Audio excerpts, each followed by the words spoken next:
What's up, everybody? This is Johnny Ferrari in Las Vegas, and you're listening to the Swerve Talk Network featuring Max Wrestling, Sunday Sag, Offshoot Radio, and more at the Swerve Talk Network on Twitter for more information. Woohoo!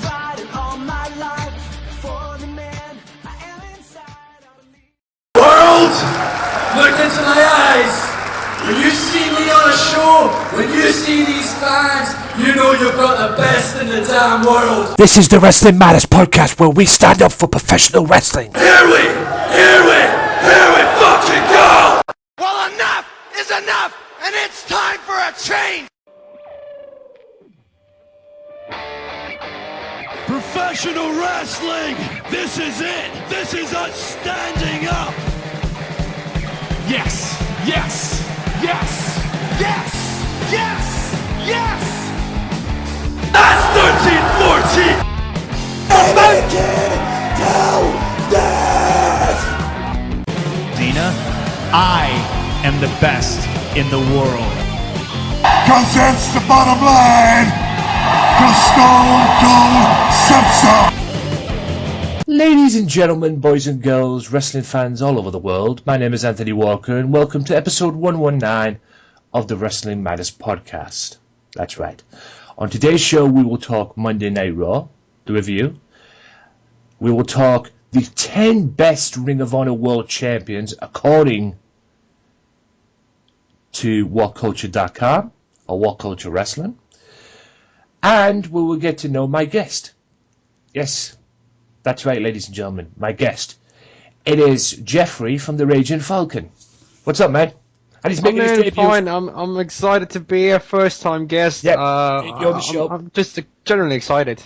Yeah, pretty cool. I put it out there on Twitter at some point just to try and get more guests, trying to attract more guests onto the show and everything. And he came up and said he was up for doing it. So who am I to turn down?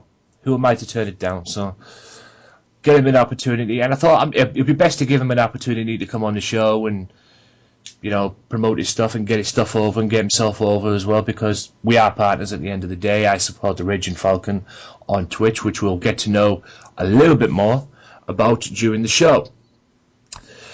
Don't be nervous. If you've got anything to say, if you want to shoot the breeze or anything like that, please do. That's what we do on this show. So if you want to speak your mind about something or a particular topic, you know, it is what it is. I will definitely interrupt when I see fit. Yeah, interrupt when you see fit and speak your mind. That's what we do on this show if we have something to say. Right, I'll get the promotions out the way. Wrestling Matters Podcast, episode 119. It is on youtube.com/AJW Wrestling Matters. SoundCloud.com/wrestling_matters_podcast, and you can download it for free. For now, it's on Spreaker.com. That's right, Spreaker, not speaker, Spreaker with an R.com as well. And also Mixcloud for now. Although that might not last, I don't know. But for now, it's on them two sites. Spreaker is working well. Mixcloud is Mixcloud at the moment, but for now, it's on there as well. But if you want to listen to every episode of the podcast and download them for free, you need to check out SoundCloud as well. That's where all the podcasts are on at this moment in time. So if you want to check, and it's also on YouTube as well. But if you want to download them for free, get yourself on the SoundCloud as well. And also, the Wrestling Matters podcast is on the Swerve Talk Network. That's right. Episode 119 will be on the Swerve Talk Network. Check out Daddy Dangerously and Craig Phoenix for the Max Wrestling podcast, along with their other guests as well. My mentor, Kenny, and his boy, Shugs, who do the Sunday Segway. And also check out Sunday Segway TV as well on YouTube, on the Bill Apter YouTube channel as well. Be sure to check that out as well. Also, check out Evan McCabe's podcast and my good friend, Mr. James Belmont and Michael Rodriguez, and co on the Offshoot Radio. All on the Swerve Talk Network. Be sure to check it out Saturday through Sunday, through to Monday. I know because I'm always last on Monday. You know, show them some love and like their stuff, because it is a good shows. Bunch of good shows. You will not be disappointed, believe you me. Also, check out Mystery Island. Hope you guys enjoyed D'Lo Brown. I believe D'Lo Brown was this past week as well, so I hope you guys enjoyed that. Super cool guy. Met him once. Lovely guy. Absolutely lovely guy, and great, you know, very pleasant and polite, and a great wrestler too. So be sure to check him out. And for more information on Abyss coming to Mystery Island as well, yes, Abyss, you heard me correct, facebook.com/back to the island for more details. Monster on the Island, I believe it's August 11th. So be sure to check that out. That's right. That's my birthday. Yay, Abyss. Yeah. Woo. Raging Falcon's birthday, TNA's Monster Abyss will be I coming. love monsters, so I'm down with that. Yeah, will be coming to Liverpool's Birkenhead Mystery Island. That's right, 56 to 58 Oxton Road. If you're in the area August 11th, get yourself down there and meet the monster, TNA's Monster Abyss, and a proud member of Decay, from what it seems anyway. So, with all that being said, for those of you that don't know who this is Jeffrey the Raging Falcon. He hosts shows on Twitch, twitch.tv, which is a gaming streaming site. Tell everybody about yourself for the time being. So who you are and where you're from and whatever you are. Yeah, I'm Jeffrey, also known as the Raging Falcon. Since around 3 years I've been doing this stuff. A lot of gaming, but most notably known for Raging Falcon Pro Wrestling. It's basically a virtual wrestling promotion. We host on Twitch, YouTube. We interact also with real life elements such as injuries from the actual wrestlers. We use a lot of indie wrestlers from around the world.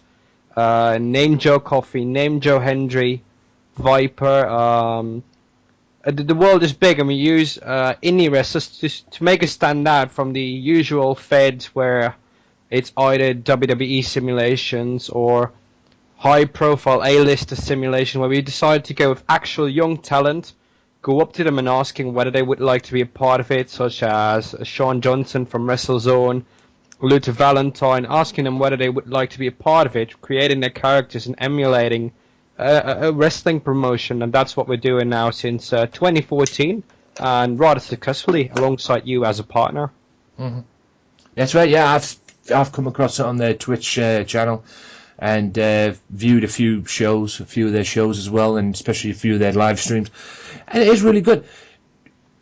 Just for my fans, what game do you use? Obviously it's a WWE game, but what's the WWE game that you actually use to make this happen? Okay. In the beginning we used 2K14, we skipped 2K15. Now we're up to 2K16 on the Xbox One. Generally allows us to do more creational stuff, of course, now with the Creation Suite, where you can upload your own stuff. The only thing that still disappoints me is the cutout of matches from the past, such as Buried Alive, you name it, and the actual endings, the outros, basically for in what way the wrestlers will celebrate. It's just cut down to one for the women and the men. If they get to enhance that in 2K17, we're still not sure whether we make the jump. That might be the case if that does speak out to us. Well, we'll find out, won't we, in October, because 2K17 is out in October, and it's the Goldberg one as well. So, I mean, you obviously keep it, indie wrestling. I mean, there's a lot of people on there. You've got Joe Hendry, you've got Coffees, you've got probably a few of the ICW roster as well. And what brought this to you? What made you decide to do this kind of stuff? I mean, obviously you sat down one day and thought, I'm going to do simulating a wrestling promotion with a video game. What caused you to do this? It definitely comes down to my UK friends who hosted Non-Stop Wrestling. Sad fact, it is not there anymore, but they've been doing that for a lot of years. I came in their stream, I was already assessing the situation, and they were actually putting out shows in a way that I liked them, putting out in angles and storylines that I really liked in development. And that's what I thought. I watched a couple of episodes, took around there for a couple of weeks, got to know the guys behind it, learn their way of processing and thinking, recording the shows, all the backstage bits. Now came to mind to me, well, they do the general bits. They use fan elements to get the characters in there. And I thought, what if I want to be unique to all of the other e-feds around? I'm going to use indie wrestlers, because indie wrestlers, that's why we also say defend indie wrestling, because it's such a spare fact that shouldn't we have all these indie promotions, there would have never been any WWE, for example, if we didn't have the territories. So that's my mind. Get to the start, and that's what I did. I teamed up with OSWTV for Scotland. I teamed up with WXW, the actual promotion for German wrestlers. So that's what I did. I went out there, contacted the people, and actually started to basis, which is indie wrestling. Yeah, and shout out to OSWTV as well. They're another partners of mine. Definitely, yeah. They've been the first partner. They've actually given me an insight in how ICW works, WrestleZone works.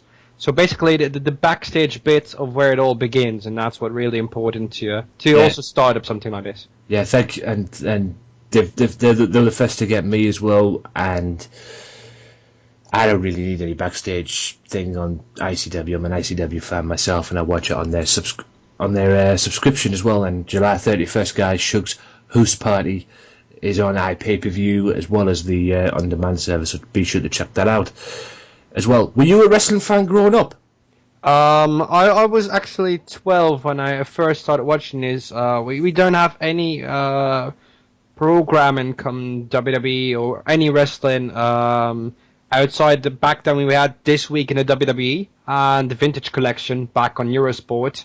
I remember last year when RTL 7 had Raw episodes, but they were just weeks afloat of where it actually was. So I caught up in that way. But I've been watching it since I was 12. Got interested, started watching on YouTube, and it got into the thought process of how they make the stories connect with the audience, and that's what speaks out more than any other sport, is the connection with the fans.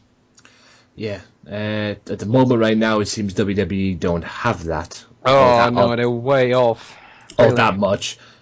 Don't get me started on TNA. Oh yeah, I didn't watch last night's episode, but what I've read of Twitter, this either might be the highest point they've ever gone or the lowest point. They just can't figure that out. Yeah, the final deletion match. The final deletion match, ladies and gentlemen.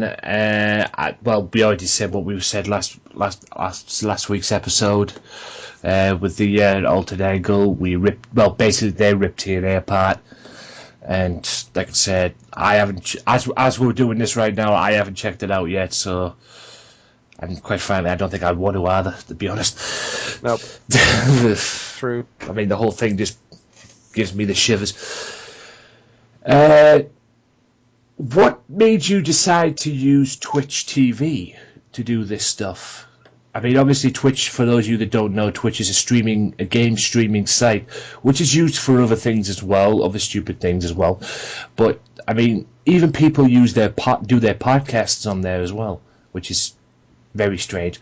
But at the end of the day, it's a gaming streaming site where you can stream live. The hell with that, I say, because they've now even got cooking shows over there, so it's going multimedia platform. And I think what made Twitch stand out now, of course, with multiple competitors coming up, is they made the fan interaction key point, and after that they started to upgrade their service, which has been a nagging point for most streamers. But in the end, they're making it work by actually pulling off the big stops that YouTube had intended to do, but they failed out. And they're coming up now, but they're so far behind on Twitch. Come fan interaction now with the new bit system coming up to actually sort of microtransact donations. So they're too far behind, and I think that's what made Twitch stand out. Is it's such a community. They've got the biggest gaming tournaments of the year on there, Call of Duty, CSGO, it doesn't matter, they've got it. And that's where they stood out. It's a place for gamers to be at, to support other streamers, to watch how they play the games, and adapt to their own unique styles. Yeah. Have you had any issues on Twitch? Because I've got a gaming YouTube channel myself as well, and I'm thinking of streaming on Twitch at some point as well. Or thinking of branching out to Twitch myself. Have you had any issues on Twitch? As people, any cause, any havocs and everything like that? What I'm saying is, I've watched other videos of gamers and streamers that are on Twitch that have been wrongfully banned for dumb stuff. I mean, there was one time somebody on there got banned for talking about something which is not necessarily kind of thing. It's something that he probably shouldn't have done, and he got banned.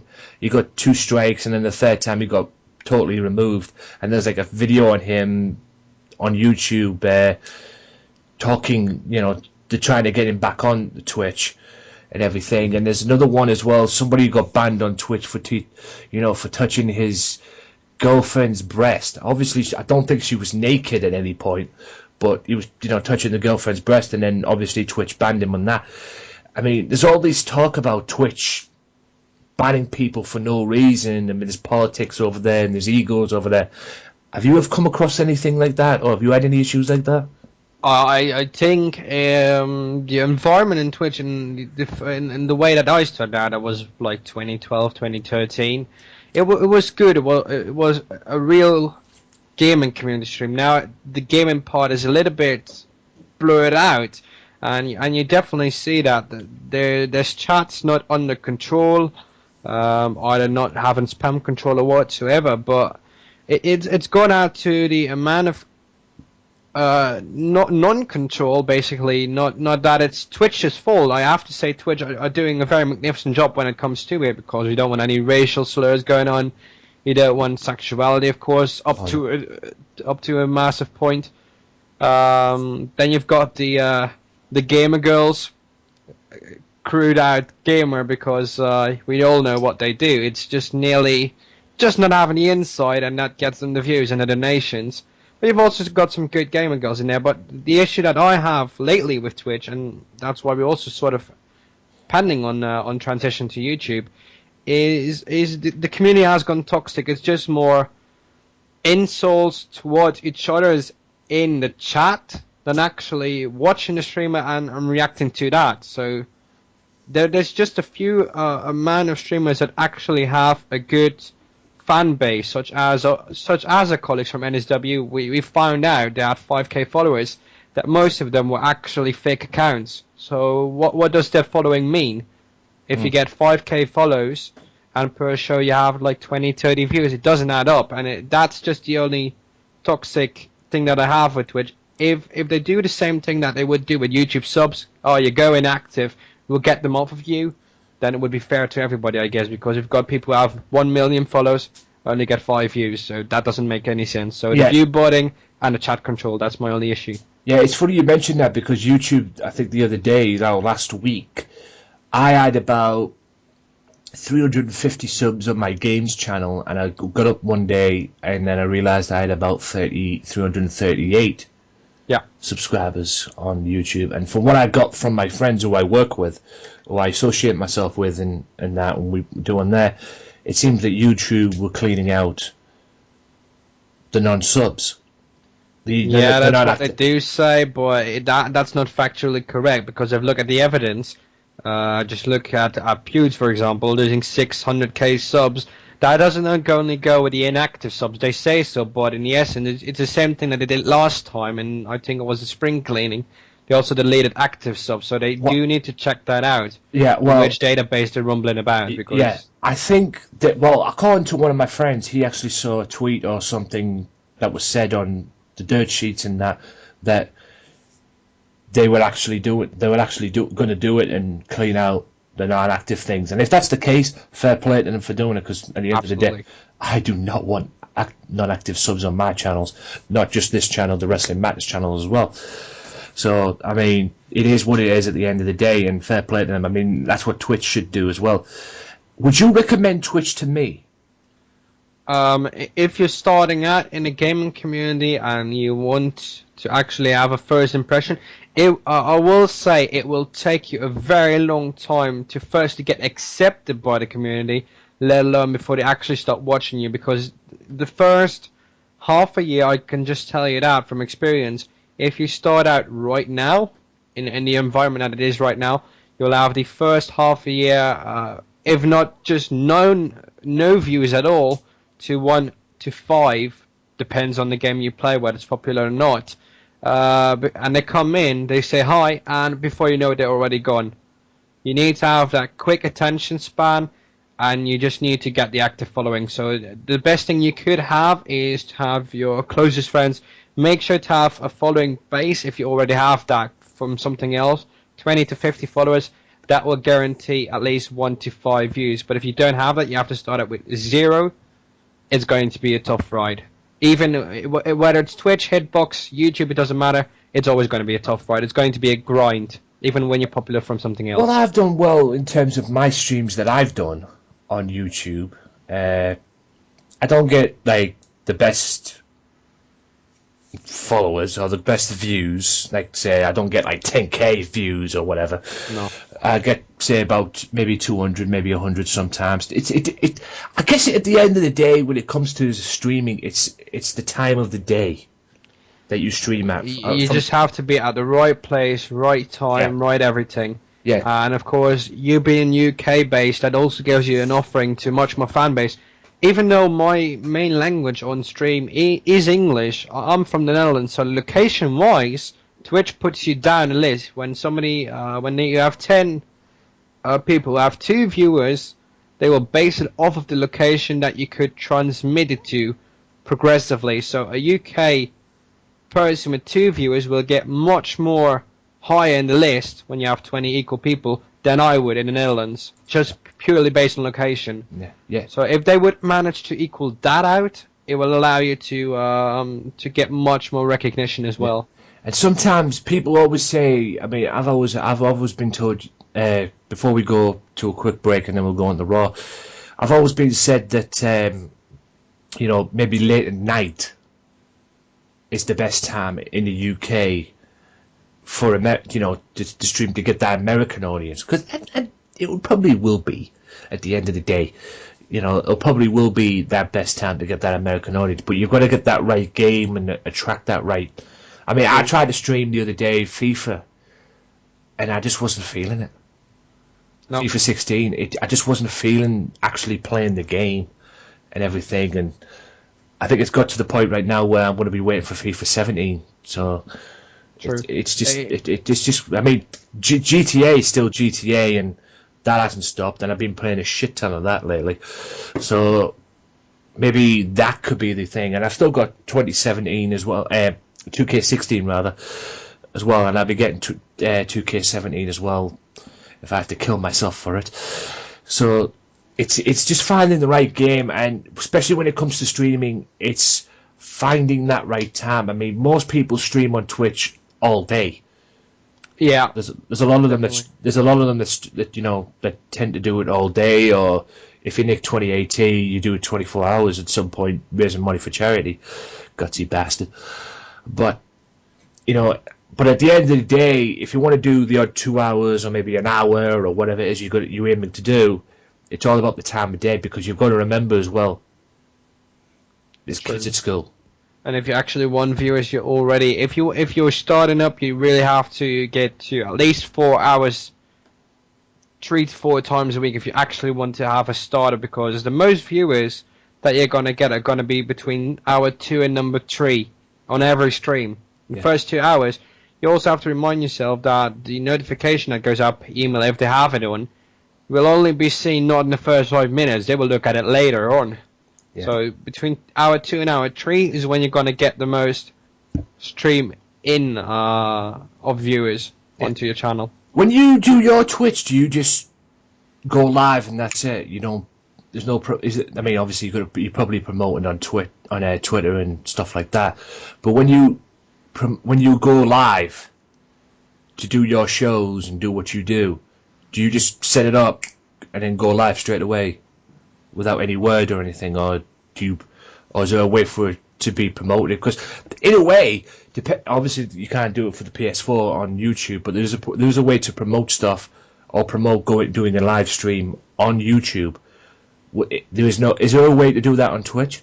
At these days, you have the option to sort of set up additional posts on your channel beneath the actual video, which actually comes in quite handy if you want to give your audience something to know about. If you've got a schedule for each week, like we have, although I always say it varies. My working schedule is so off point; it's 24/7, so I can't really tell when it's going out.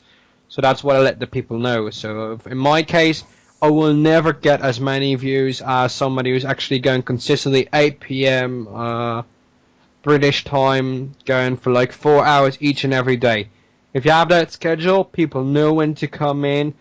You will occasionally put a Twitter out like half an hour or an hour before you go out, or maybe multiple of them, and the people know. But in our case, we go out at different times, so I always only put out a Twitter post right like half an hour before, so that people know that it's going to be happening and when it actually happens. But that's about it. Do you? And another one last thing before we go to a commercial, quick break here. Do you have anybody like supporting you? Like if you want to ask questions or anything like that, is there somebody that Twitch? Do they offer somebody like to support you and help you out on this as well, or? I must say, if you do have questions about anything, Twitch support, the Twitch forums are amazing to find your answers. 95% of your answers will be there. If you have any issues with your streams and you can't get it right, and your recording setups and everything, if you Google it all, you can't figure it out what's going on. For example, I had the issue where my frames just went gone, although everything seemed to be right on my end. So I contacted the Twitch support, and within 2 days I got the answer. Here's your problem. We have an issue on this channel with the throughput to it. We're going to fix that. We're going to come back to you. 2 days later, they give me the shot. Okay, it's fixed. Try again. Okay, it's worked out. So whatever technical support you need to have, either the forums or the outside 5% of your questions, go to Twitch support. They've been progressively, actively making that better. Right, and there you have it, guys. That's Twitch for you, and that's the Raging Falcon for you, ladies and gentlemen. We'll be back. We're going to take a quick time out here. We'll be back right after this quick time out with Raw review, plus the 10 best Ring of Honor World Champions according to What Culture. So relax, put your feet up, make a cup of tea or something, and we'll be back right after this. If you like the Wrestling Matters podcast, why not check out their Facebook page at facebook.com/WM podcast and like the page and show your support to the podcast that stands up for professional wrestling, the Wrestling Matters podcast. Wrestling Matters, wrestling fans. Welcome back, ladies and gentlemen, to part 2 of the Wrestling Matters podcast. Okay, we're here with Jeffrey from the Raging Falcon, and now we're going to talk about the 4th of July car wreck, and we'll just be discussing it a little bit there before we came back on air, of Monday Night Raw. Oh dear. Yeah. Oh dear. Right, I'll run through what happened. I've got the quick hits right in front of me, so I'll run through what happened. The 4th of July barbecue ended in a giant food fight. The US champion Rusev successfully defended his US title against Titus O'Neil, which I expected. Enzo, Mo and Big Cass beat the Social Outcasts. Sasha Banks confronted Women's Champion Charlotte, making a statement. Banks statement. Yeah, okay. WWE Champion Dean Ambrose beat Intercontinental Champion The Miz in a rematch from SmackDown. Seth Rollins beat Dolph Ziggler, which was probably the best match on the show, in my opinion anyway. Yes, Vicky Guerrero made a cameo appearance back to Raw, but didn't last. With Breezango at ringside, the Golden Truth managed to beat the Vaudevillains. Whose butt did they kiss to get that win? But anyway, the Club attacked John Cena, but John Cena was saved by Big Cass and Enzo Amore. Becky Lynch beats Summer Rae. WWE Tag Team Champions respond to the Wyatt family's invitation. And could this be the end of the New Day? Yes, it is. Xavier Woods may think so, because he ended up walking out on the show, on the guys, thinking if we can't take this seriously, they're going to get destroyed by the Wyatt family, which technically is true. You can't take the Wyatt family lightly. And then we came to Team USA, which saw Big Show, Kane, Zack Ryder, Apollo Crews, Jack Swagger, Mark Henry, and the Dudley Boys defeat the Multi-Nation Alliance, or Multinational Alliance. What a great name for a team. Chris Jericho, Kevin Owens, Cesaro, Sami Zayn, Alberto Del Rio, Sheamus, and the Lucha Dragons, which, I'm sorry, I know it was a main event, 4th of July and that, but that was a fucking train wreck. That main event, I'm sorry. I couldn't get into that at one bit, and obviously Team USA ended up winning it. So with that being said, overall, what did you think of Raw? The only two matches that were actually quite decent were The Miz against Dean Ambrose, allowing both champs to come out strong, and Ron vs Ziggles. Good one as well, but still the pedigree as a finisher is weak as hell. And the only interesting actual promo out of it was the Wyatts actually coming out heel as ever. And of course, I wouldn't ever try to or dare to say this, but Vicky Guerrero was entertaining for the minute she was there. Yeah, and that's about it. The rest of it was a train wreck. Yeah, and especially the main event. Yeah. Going to the club and John Cena situation. I don't know what they're planning for Battleground, but could you see a 6-man tag between the club, John Cena and Enzo Amore and Big Cass? That sounds more like a Raw main event than a Battleground match. I'm sorry. If they're gonna do that, we all know which way it's gonna head it. If it's going into pay-per-view, we know it's gonna be Cena. No way ever with such a face team as that the club would get one over again. I think it would ruin the popularity that Kaz and Enzo have at this moment. It's the only thing next to the New Day and Tag Team division that actually makes things come alive. Breezango, Golden Truth, Vaudevillains, it's already nearly dead, mostly also because Vaudevillains got crushed. Yeah. So outside of that, if they're taking it to Battleground, it's gonna be Cena's team all the way. If it's gonna be Raw main event, I guess it's gonna be the club. Yeah, it's good to see Breezango back in one piece again after being tanned a couple of weeks ago. That was funny. Yeah, but that was, you know, it was a train wreck as well, but it was funny. Yeah, a train wreck for the match as well. I mean, that's how What I Call It get their first win. Golden Truth, idiots. The triple threat match at Battleground. Do you think this is being done right? Because we all know Roman's on the shelf for the time being because of his suspension with the drugs thing. So basically that leaves Seth Rollins and Dean Ambrose left to promote this the best they can. Yeah. I mean, in all honesty, if they would have stuck with company policy like they've done in the past, we know that Roman Reigns is basically the pet peeve of the company right now, the new Cena. But then again, if I think in old days, if Cena would have done this, would have been out indefinitely. And to see this in the way they did it, even already know what was going to happen, it's good that they made him lose the title clean. But to keep him in the match, I get the Cena Styles feud is still ongoing, so they can't do that. But place somebody in it who has actually got something actually left to fill out. For example, take Owens, take Zayn. Hell, it could even be Alberto Del Rio or Cesaro for that example. But take somebody who has actually still got meaning. But Reigns is dead now. He's dead to the fans. He's dead to the IWC. Why would you actually try to have Ambrose and Rollins promote that match when actually the key player in this one, although he shouldn't be, but he is the key player, is out of it? Well, I mean, at the end of the day, you said it right there. I mean, at the end of the day, they came back Right? Reigns gets suspended for drugs. I mean, I mentioned this with the Alter Dangle last week. Reigns gets suspended, but is still being in this triple threat match. Now, I don't have a problem with this, by the way, guys. Just to make it clear, I'm all for this triple threat match, no doubt. But what I don't understand is he gets suspended for 30 days, and usually when you get suspended, you get taken out of stuff. I.e., if this had been anybody else, they'd be taken out of the match and blah blah blah, and then we'll move on. But it seems that Reigns, like you correctly say, is getting, because he's the top guy, oh, we'll just take this, and, he's admitted it and everything, and we'll shove it aside and everything. But if this had been like a Randy Orton, he would have got caned. Shut up. Definitely. He would have got caned for it. That's what we were saying last week on the podcast.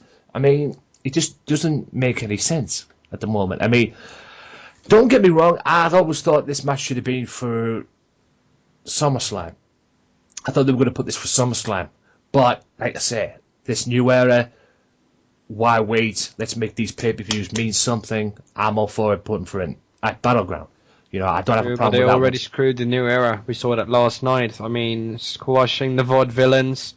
Yeah. Lynch had to wrestle Summer Rae. That was a car wreck because Rae can't even catch a spot at all. Yeah, I mean, they definitely fucked over the Vaudevillains last night, having them. Yeah, they're gone. They're either gonna go out of TV, come back with a new character, or they're just gonna use them as dubbers the same way we did that with the Ascension. Yeah, I think I don't know if they'll go to the Ascension part or the Ascension side of it, the way the Ascension were, or the way the Ascension became, I should say. I don't know if they'll do that, but on Monday when they lost, they lost to the Golden Truth, and they did get, basically pissed on.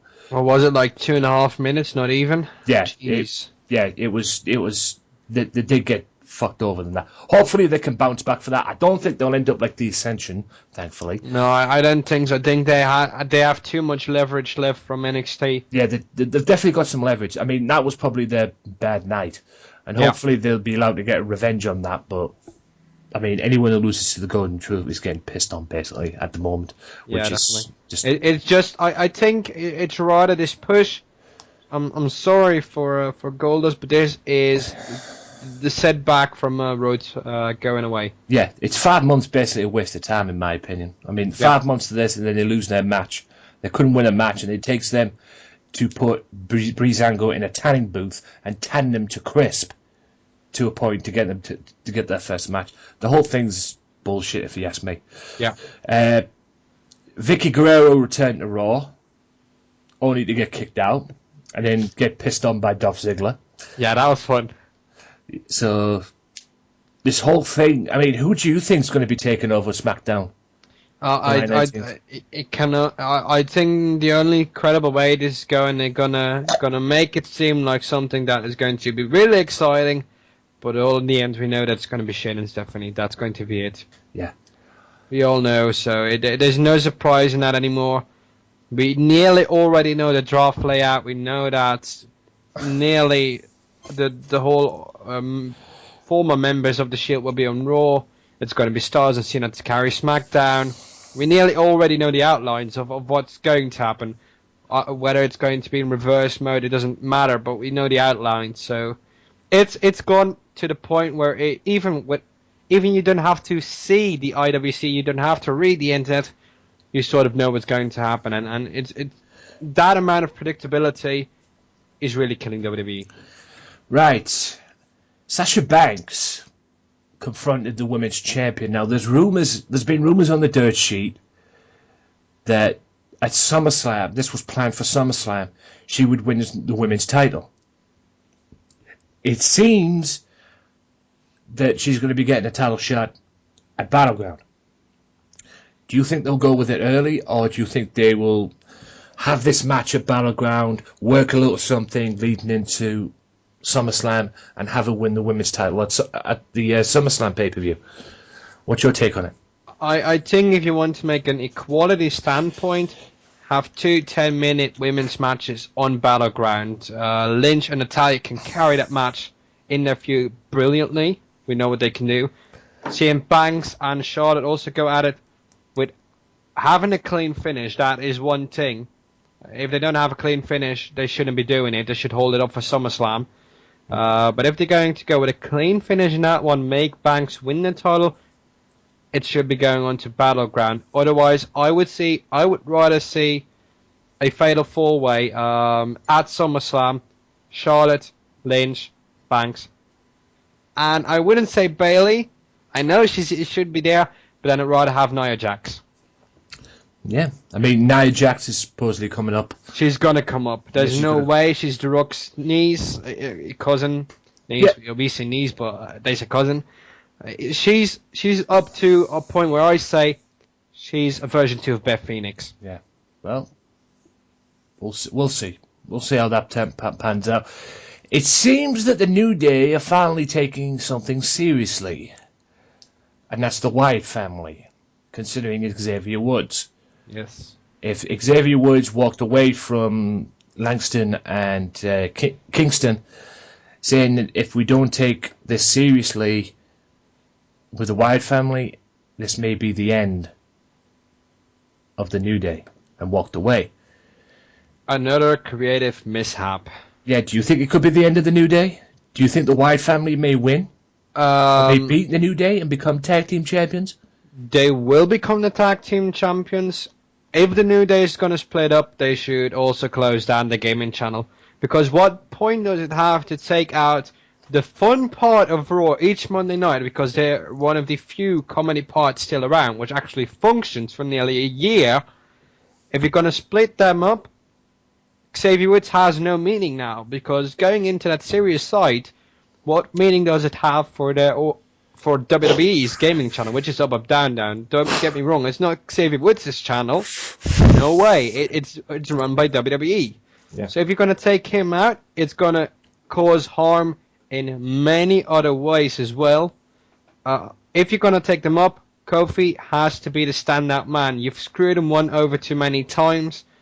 I don't care. You could get rid of Big E. I mean, you could easily replace him by the Big Show. Who cares? I mean, come on. But it's a fun part. It plays into the elements for women. I have to say, as a bisexual, it plays to the gays. We all know that. It's nothing that hasn't been a secret. But it plays to so many good fans in a comedy way. And if they're going to take that out, that creative mishap, not a train wreck. Yeah. And then there was the complete and utter train wreck main event, which saw Big Show, Kane, Zack Ryder, Apollo Crews, Jack Swagger, Mark Henry, and the Dudley Boys defeat Chris Jericho, Kevin Owens, Cesaro, Sami Zayn, Alberto Del Rio, Sheamus, and the Lucha Dragons. All I could say about this main event was it was a train wreck, quite frankly. Too many cooks in one kitchen. And I don't care if it was for 4th of July, a 4th of July match or whatever, celebrating 4th of July. Like I said, too many cooks in one kitchen. What do you think? I get it. As soon as I saw the lineup in which they were out in that match, I immediately thought this is going to have the Big Show win and either Kane or Zack Ryder. That's what I thought, and it was right in the end. I mean, we know that the Big Show gets paid a whole amount of money to do what he does, and he even doesn't do a pretty damn lot. But if you're gonna have him go over, make sure that it's credible. But this was a train wreck. It was finish after finish. It's the same feeling that I had with the Intercontinental Championship match at WrestleMania. It was Spot Fest 101. That was it. All in all, a very disappointing Raw. In my opinion. I rated it into the famous Meltzer rating, 1 out of 5. 1 out of 5. What about out of 10? About out of 10. There were 2 credible matches I told you earlier, so yeah. Without that, 3 out of 10. 3 out of 10, 1 out of 5. So, yeah, I would pretty much be the same on this one. I mean, 2 credible matches. Some credible segments as well with the New Day and stuff like that, and the club-ish. But other than that, a train wreck, to be honest. Yeah, the only thing that actually stood out in the promo segments was Styles' bit of that promo. He delivered it marvelously, said some off-key stuff. You just couldn't. You just sensed when he went off script it worked phenomenally. That's the... Oh, I said, hey, I made a pun without knowing. Yeah. And with that being said, that's the end of the Raw review, guys. So we'll take a quick time out here, and I'll be back right after this with Jeffrey. We're going to talk the 10 best Ring of Honor World Champions according to What Culture. So stay tuned. Main event is next. There's only one wrestling podcast that gives you honest, uncut opinions and the most unique trivia since WWE did The Weakest Link. And the only place you can hear the show-stealing podcast promo every single week. Covering WWE, TNA, Ring of Honor, Lucha Underground. Max Wrestling Podcast is the place for you. Join myself, Evan Money McCabe, the Phoenix, and the Butcher, Sundays at 7 p.m. UK time, 2 p.m. Eastern Time with your host, Danny Dangerously, on VOC Nation and the Swerve Talk Network. Go to maxwrestling.wix.com/maxwrestling or follow us at maxwrestling UK for more details. Give in to the madness.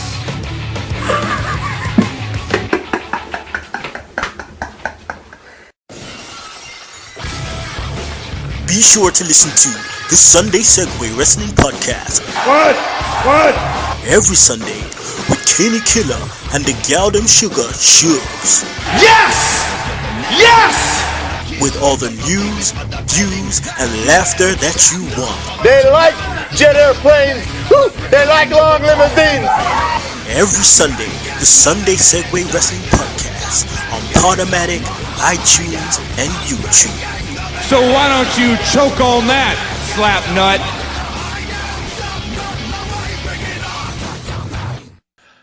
Welcome back to the final part of the Wrestling Madness podcast. We're going to go right into the main event. I'm back with Jeffrey from the Raging Falcon. We're going to go right into the main event, but before we do, guys, quick reminder, Swerve Talk Network, Sunday Segway, Offshoot Radio, Max Wrestling, Evan McCabe. Be sure to check them all out on the Sundays, on the Swerve Talk Network, rather. Get yourself over there, check them out from Saturday to Monday. I know because I'm the last one on the Monday. So be sure to check them out each and every week for your listening pleasure. Also, check out Mystery Island as well. Like I say, Monster on the Island, August 11th, guys. 56 to 58 Birkenhead. In Birkenhead, Oxton Road, 56 to 58 Oxton Road, Birkenhead, Liverpool, Merseyside, whatever they call it. Get yourself over there. That'll be the first place I'll go to if I'm ever in the Liverpool area, believe you me. Like I say, Monster on the Island, get yourself over there if you're in that area at that time, August 11th. So, all the promotions out the way. Also, check out the Wrestling Matters podcast. Besides being on the Swerve Talk Network, check it out on youtube.com/AJW Wrestling Matters, soundcloud.com/wrestling_matters_podcast. Also, download it for free and check out all the other episodes on there as well. Spreaker.com as well. Be sure to check it out on there. It's going to be posted each week. I have a certain amount of storage on that website as well. So whatever you do, if like I say I post one episode on there as well, maybe a little extra, and then bring it off and replace it with another episode, and bring it off and replace it with another episode. Like I say, guys, also check it out on Mixcloud as well. And also, if you want to listen to every episode of the podcast and download them for free, don't go to Spreaker, don't go to Mixcloud, get yourself over to SoundCloud as well. So, with that being said, guys, it is now time for me and Jeffrey to discuss the top 10 best Ring of Honor, ROH, world champions of all time, according to What Culture Wrestling or WhatCulture.com, whatever you guys, or WhatCultureWrestling.com, whatever you guys see fit to call them. And this was all in celebration of the fact that Jay Lethal wrestled in WCPW against Alligero in episode 2 of Loaded. So be sure to check both them episodes out, and be sure to check out my reviews on both them shows as well. I did a podcast on both of them, which have got great views on YouTube as well, which is very, very appreciated. And we'll kick off with number 10. the 10th, the person who is number 10 in the best Ring of Honor World Champions is the man who happened to be the very first Ring of Honor World Champion, Loki, or Senshi, if you in TNA. Do you agree? Number 10 is a fair way to start this off. His reign didn't last long. He only had one defense, of course. When the company started out, it was logically having him not be the champion for too long. I can get it. Number 10 seems right about that. Yeah, I mean, he had great matches with Doug Williams, who I'm very familiar with, unfortunately. Chris Daniels. He had a 3-way series with him and, I believe it was him, Chris Daniels, and Bryan Danielson, Daniel Bryan, you and I. You know, yeah, perfect way to start. And I didn't know he was the very first Ring of Honor World Champion until I actually watched the video back. So me neither. So same here. Yeah, I mean, that's a big deal for Loki. Number 9 was an ECW legend, Jerry Lynn. I can see why. Same reason as with Loki. He's known to the business. He's given in a lot. Yeah. He's held the title for quite a bit when it was actually already up and running. Yeah. The 7 years. So I can get the choice. Nothing fair but square. But he had great matches, but I think he had about 6 title reigns, 6 title matches during his reign, if I'm not mistaken. Yeah, 6 successful defenses, so that's right. Defenses of the belt and everything, and then he lost it. I mean, he beat Nigel McGuinness for it, so yeah, you could probably understand it. And plus, he is a professional wrestler. He is a wrestler. Yeah, he's not a sports entertainer. No, please don't say that. But I think you wouldn't want to say that to him. I think he would get a fist. Yeah. Number 8 is the man we now know as Kevin Owens, Kevin Steen. In the whole list, I should think he should be 1 or 2 spots higher, considering he carried the belt with pride. He carried it like the company was on his shoulders. So I think it should be around spot 7 to 6, not even higher. Yeah, I disagree with this being. I think What Culture missed the ball in this one. Yeah, sorry, What Culture. I think you did. I would have put him in top 5. Nearly 6 or 5. Yeah, I would have put him top 5 at the most. To be honest with you, that's just me. At the end of the day, number 7 is the man who's finally fighting in MMA this coming year. CM Punk. For Ring of Honor, it should have not been even in the top 10. I'm sorry. Oh, pray tell, why is that? I mean, I know he was an up-and-comer at that time, but the matches that he had, I've looked them back, they were quite stale. He couldn't really carry himself. That's why they also made him lose the title quite quickly in that one. So, for Ring of Honor standpoint, Punk was not the best champion. Should not have been in this top 10. Well, that's your opinion, but I mean, the whole thing why they made him lose the title that quick, because he was out at WWE at that point. When he won the championship, the way he did, and then he cut that heel promo, which basically turned on the audience after he beat. I believe he beat Austin Aries, if I remember correctly. Yeah, it was Austin Aries. Yeah. He beat Austin Aries going in. That was the whole summer of Punk, and that was him they were all building him to leave for WWE, because he already signed a WWE contract. If you go back and watch his DVD, he already signed the contract to go to WWE, but he wanted to go out in style. And they obviously had him win the championship, made the people think, oh, maybe he is going. And then all this thing that he was going to take the title with him, and then he eventually ends up losing it to James Gibson. Oh, where do we remember that from? Oh, yeah, WWE years later. The Summer of Punk.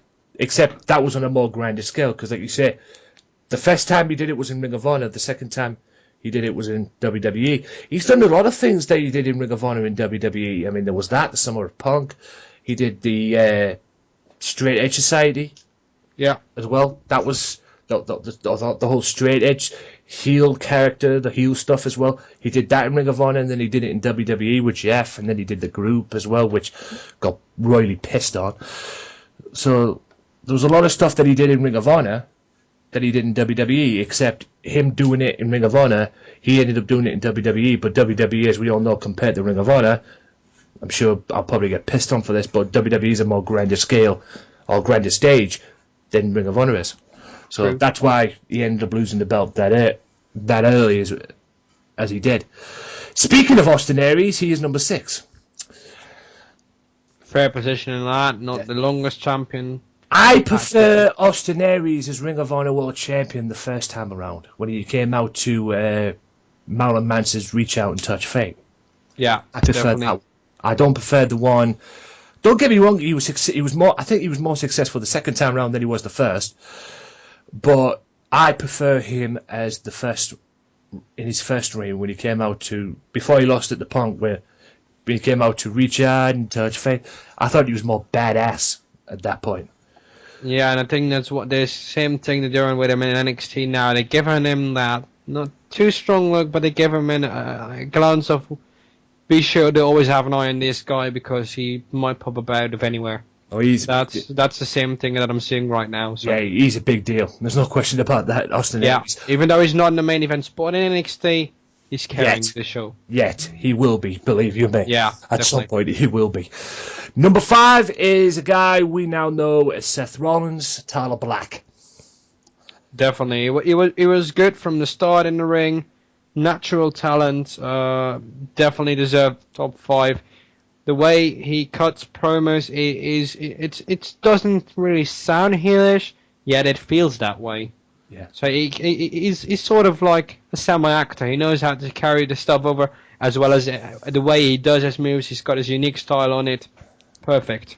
You can probably understand why, because he's just picking up where he left off in WWE, because he was a big deal in Ring of Honor, and he's an even bigger deal in WWE at the moment, whether he's a heel, whether he's a babyface.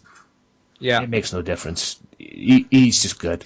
Yeah, he's Really just good at whatever he does. It doesn't matter. He's I think, if not one of but the most versatile person in WWE right now. Yeah, he's just good. No matter what he is, heel, babyface. The guy can do no wrong. Exactly. The guy can do no wrong. Whether you boo him or whether you applaud for him, it doesn't matter. He's always going to get a reaction out of you. Yeah, At the end of the day, he definitely gets a reaction out of me. Whether he's a heel or babyface, makes no difference. He is just that good. Number 4 is Nigel McGuinness.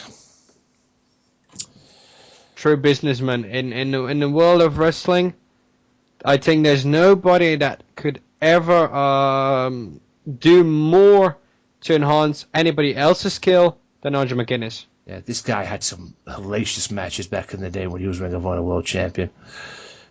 Matches with Daniel Bryan and people like that. I mean, Jesus. A solid, crisp Ring of Honor World Champion until he ended up losing it to Jerry Lynn. Do you have any favourite moments with McGuinness? McGuinness, I have to say that his match with the unification for the ROH World Championship was the best one ever. Yeah, the pure title. Yeah. The pure championship as well. Yeah, I remember that one as well. Number 3 is the guy who held the Ring of Honor World Championship before he even became a world title, in fact, for 645 days. 2 years straight, I believe. Samoa Joe. If you want to have somebody that can carry any company from the ground up, which is nearly what he also did the same in TNA, this guy can work off his butt, and even when it's a car wreck of a match, he can make it look credible. That's the kind of power that just emanates from his character. He comes from there. He carries his nature to the ring. And that's why everybody loves him, I guess. Same thing with Tyler Black, Seth Rollins. Love him or hate him, he carries anything. This guy had some good matches, and one match in particular that he had with CM Punk got a 5-star rating from Dave Meltzer. Yeah. Which it doesn't happen a lot. From Meltzer, but Meltzer gave him a 5-star rating. But yeah, he was badass in Ring of Honor. In TNA, he was badass up until the point they started putting gimmicks on him.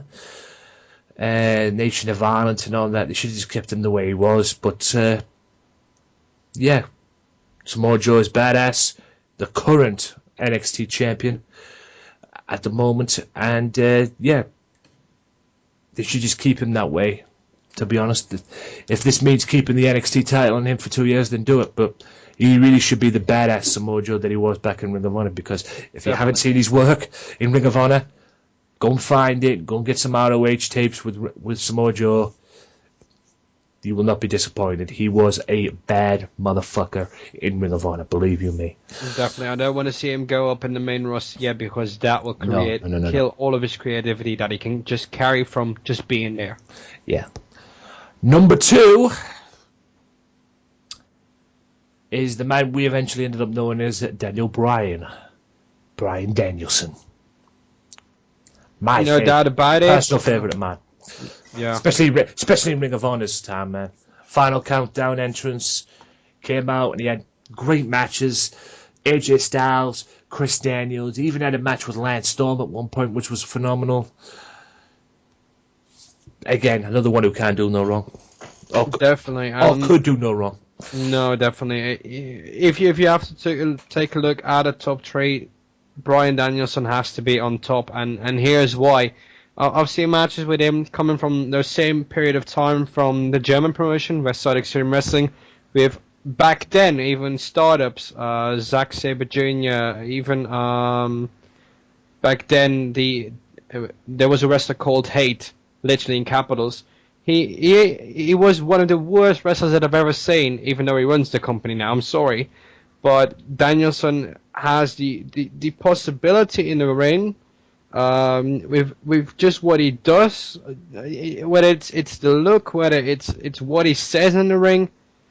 It seems so. The wrestling seems so pure. You can nearly never can get you any whisper off of him of what they're gonna do, and that is the unpredictability that you don't have with so many other wrestlers who just call out what they're gonna do too loud. You don't have that with Danielson, so anything's unpredictable, and that's why you gotta love his matches, time after time again. Yeah, some great stuff, no doubt, from him, and just phenomenal. Number 1, now I don't know if What Culture did this because they actually got him to wrestle on their show. Yes. But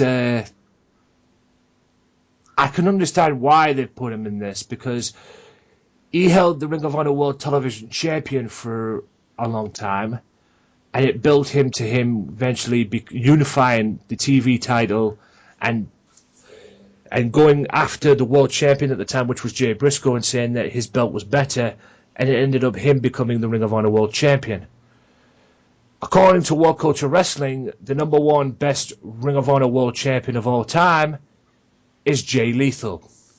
Oh, and this was just purely for the signing, because let's be honest, we've seen the title defense that he's had. He may have had 25, but the opponents with which he had them had no meaning at that time. That's my issue with Lethal's title reign as well.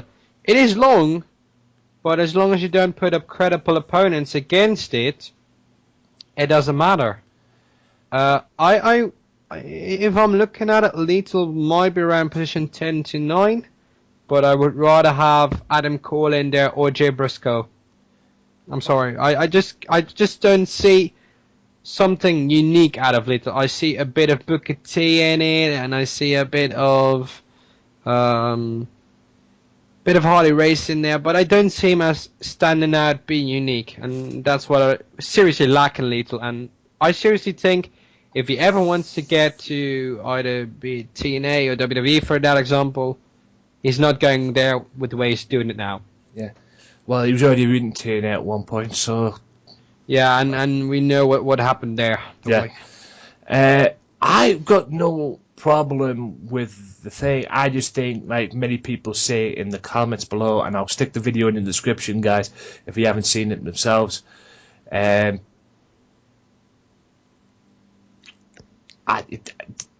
people believe that they did this because, many people believe they did this because they got him on their shows. He competed against Ali Guerra on their shows, on the WCPW shows, as well, episode 2. Many people believe, according to the comments that I read, many people believe that he should not have been number one. Many people believe that Bryan Danielson is the greatest Ring of Honor World Champion of all time. Many people believe that, everybody will have an opinion. Many people believe that Kevin Steen is the champion, the best champion of all time. But we could understand why. I mean, there is a case for him to be the Ring of Honor World Champion, Jay Lethal. There is a case for him there, but compare him to all the other great champions of all time, and we're taking nothing away from Jay Lethal. He is great, and at the moment right now, he is the best wrestler in the world, in my opinion. He's great at working in the ring, no doubt about that. He's a great worker, no question about it, but best Ring of Honor World Champion of all time, that's debatable. He just lacks the it effect, to me. Yeah, maybe, like I said, I'm reading comments right now. Guy on the comments on their YouTube channel on the video says that Danielson should have been considered the best Ring of Honor World Champion. A commenter says Jay Lethal should not have been number one. Got 145 likes. So people have a strong opinion about this as well. If you're looking at it, I think around 80 to 90% agrees that it is wrong to put him in number one. I think anyone in that top 10 list that we've just mentioned, outside of Jerry Lynn and Low Key, could have been even over Lethal. I'm sorry. Yeah. I mean, there's people on here that have even dislike. I mean, even like you correctly say, WWE Real Talk on YouTube believe that Jay Briscoe should have been number one. Exactly. Even it doesn't matter. I think out of the list of all the champions, I say outside of Edwards and Richards and Elgin and all that crap, I think nearly anybody on that list could have been over Lethal. Looking at the point when they won it, what was behind it, and I think the storyline they did with the World TV title against the World title, I get why they wanted to combine them. I get it, but the story behind it. It would have rather seen a fitting fight between the Briscoe brothers rather than Jay Briscoe and Jay Lethal. Yeah. It's just the way it is. It just lacks the it effect. He's a great work in the ring, but the guy knows no sense on how to be unique. When it comes to promos, he sounds a little bit dull. It doesn't go anywhere. And when he tends to go off script, he's rambling, but it doesn't go anywhere, and then he hits the finish, and that's it. So I miss the it effect. I'll end this on this then. Who do you think should have been number one? I'm doubting in between Danielson and Joe here. We have to take a look at the standpoint when they won it. Okay, Danielson was kickstarting it in 2005. That's when he actually took off throughout Europe and the USA. It doesn't matter where he came, he was over. That was pure working skill. That was great. He mixed it in. The storyline with Nigel McGuinness was great. But then again, Samoa Joe was the one that carried that company for 2 years.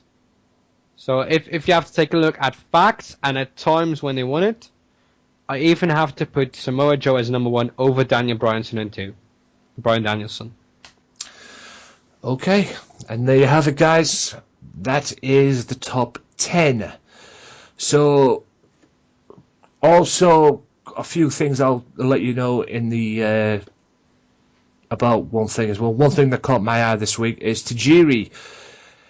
Yoshihiro Tajiri has been participating in the Cruiserweight division, in the Cruiserweight Classic coming up as well. Apparently he has signed a contract with WWE.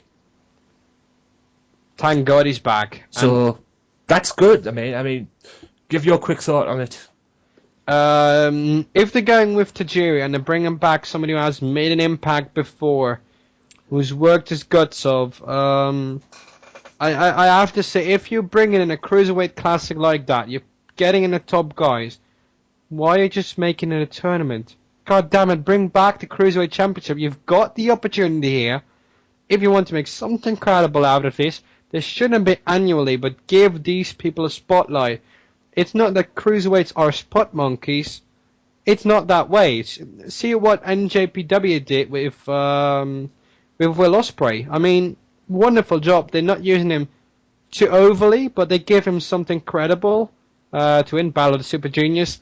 Why don't you bring back the Cruiserweight title and give them, that's the only problem that I have, give them credible match between 10 to 12 minutes for those titles, or when you make them feature. But otherwise, don't do it, and just leave it to an annual tournament if you're not going to bring something to the table at the weekly shows.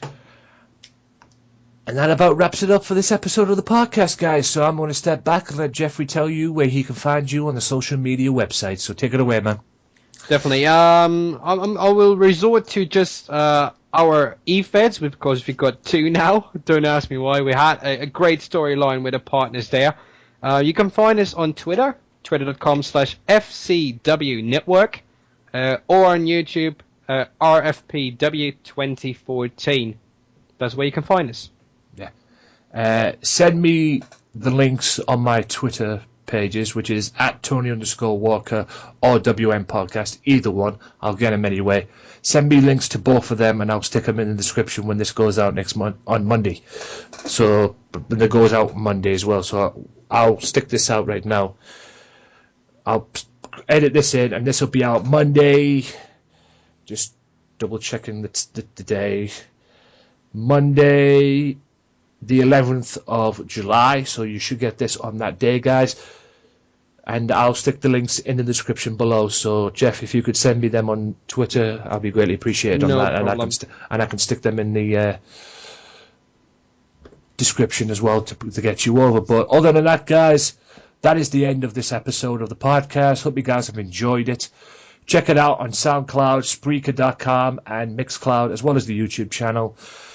And from Jeffrey from the Raging Falcon, my name is Anthony Walker, bidding you a fond farewell. Until next time, peace out. Well, enough is enough, and it's time for a change! Professional wrestling! This is it! This is us standing up!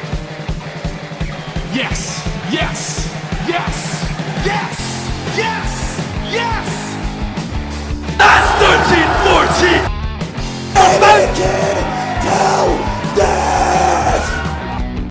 Dina, I am the best in the world. Cause that's the bottom line! Cause Stone Cold said so!